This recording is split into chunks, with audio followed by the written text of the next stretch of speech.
कई startup air टैक्सियों के बिजली से चलने वाले कॉन्सेप्ट और मॉडल ला रहे हैं। बढ़ते बाजार के साथ कंपटीशन भी बढ़ रहा है। मुझे लगता है कि इनकी संख्या अगर 100 से ज्यादा नहीं तो कम से कम कुछ दर्जन तो होगी, और सिर्फ कुछ ही कंपनियां इसे बना पाएंगी और कामयाब होंगी। अमेरिकी एयरफोर्स भविष्य में एयर टैक्सी को माल ढुलाई के लिए इस्तेमाल करने की योजना बना रही है। एशियाई कार निर्माता Hyundai और XPeng भी इस क्षेत्र में कदम बढ़ाना चाहती हैं। ये दोनों इलेक्ट्रिक कारों जैसी बैटरी का ही इस्तेमाल करती हैं। अमेरिका में यात्रियों के लिए एयर टैक्सी सेवा 2025 से न्यूयॉर्क सिटी और नेवाक एयरपोर्ट के बीच शुरू की जा सकती है।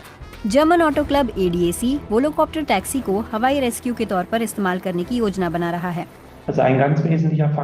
एक अहम बात यह है कि एक हेलीकॉप्टर की तुलना में हमारे एयरक्राफ्ट खरीदने और रखरखाव में काफी सस्ते हैं।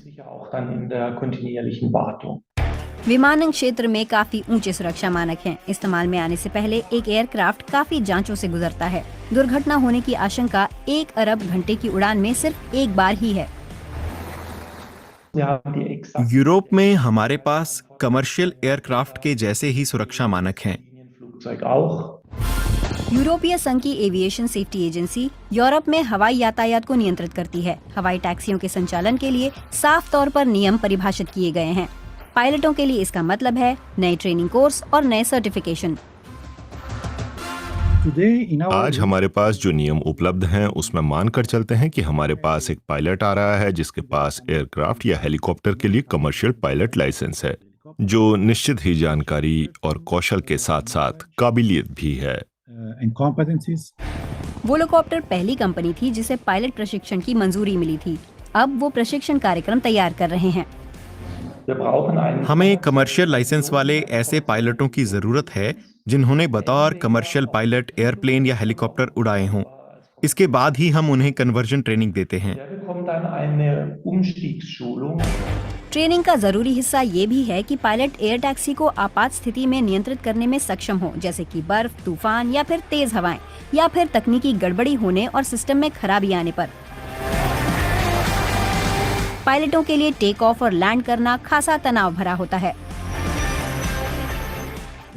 आप दिन भर टेक ऑफ और लैंडिंग कर रहे हैं, ऐसे में दुर्घटना की आशंका बढ़ जाती है। इसीलिए ऐसी स्थिति के लिए बिल्कुल अलग तरह के नियम और काम के घंटे चाहिए।